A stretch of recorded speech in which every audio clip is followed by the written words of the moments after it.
taon ng Giant Lantern Festival o Ligligan Paru sa mga Kapampangan. Hindi lamang ng mga kabalen kundi pati na rin ng mga turista. Ngayong taon, pang 108th year na nito simula noong may unang nakagawa ng naggagandahan at naglalakihang mga parol na pinasimula ni Francisco Estanislao ng Barangay Santa Lucia.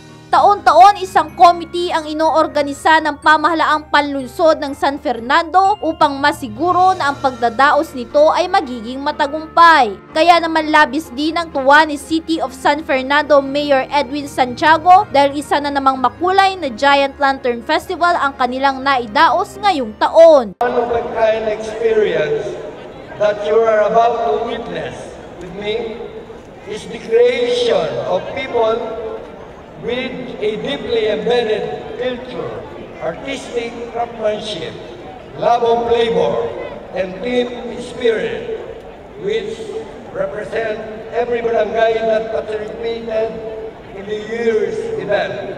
I commend each of every barangay folks that have continued the tradition, the artisans that designed and executed the Giant Lantern, and the leadership of their barangay company. Nagbigay din ng mensahe si Jim Jimenez, chairman ng 2016 Giant Lantern Festival Executive Committee, at binigyan diin niya kung paano sinasalamin ng mga Giant Lanterns ang pagkakakilanlan sa mga Fernandinos. The representation of a Fernandino. The artists rendering this executed the designs to show yung totoong ugali ng isang Fernandino. They always want to outsmart, they always want to outdo, and they always want to outlast their competitors. Dinaluhan din ng nasabing programa ng ilang mga opisyal ng pamahalaang panlalawigan, mga opisyales ng GLFFI o Giant Lantern Festival Foundation Incorporated at mga panel of judges na ang iba ay mula pa sa ibang bansa. Sa taong ito, 10 mga barangay ang nakilahok sa festival. Sa unang round ng kompetisyon, nagpakitang gilas na agad ang mga ito upang ipamalas ang kanilang natatanging parol sa loob ng 5 hanggang 7 minuto.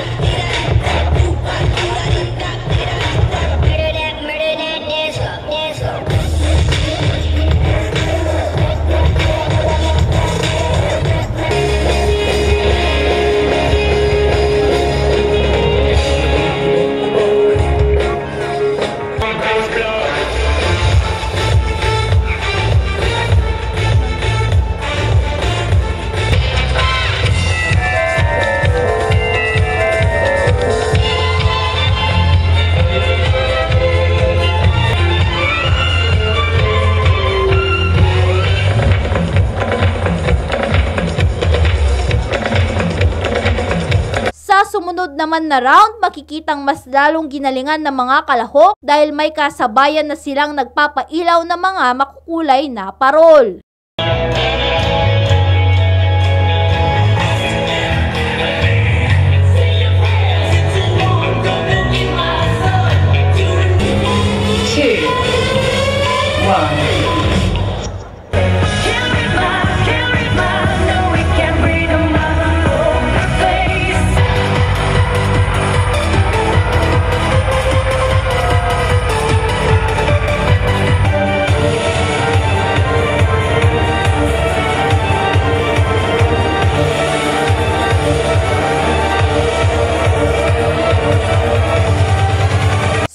Round, tunay na mararamdaman ang bawat kislap ng mga parol dahil ang oras na ito ay isa ng showdown upang malaman na kung sino nga ba sa mga parol ang tunay na nagningning sa gabing iyon.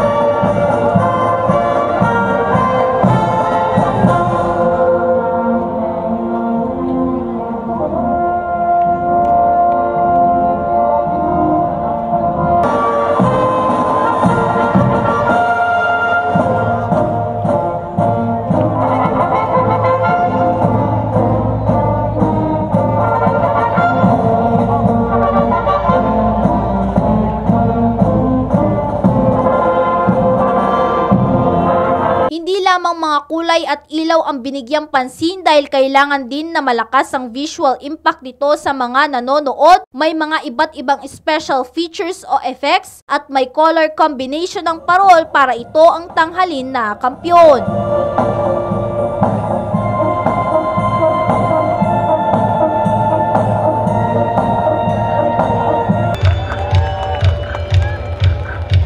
Sa huli ay nagtagumpay muli ang Barangay Dolores dahil nasungkit muli nito ang korona sa ginanap na Giant Lantern Festival. Dahil dito, Grand Slam na itong maituturing dahil noong taong 2014 at 2015, sila din ang tinanghal na panalo.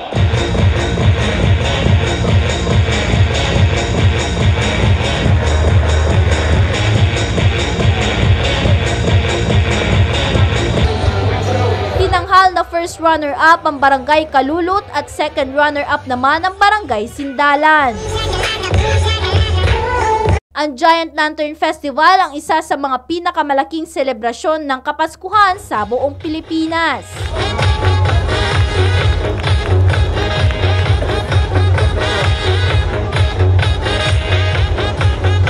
Mula San Fernando, Pampanga, ito po si Zali Salak kasama si Kiara Cunanan, nag-uulat para sa News 3.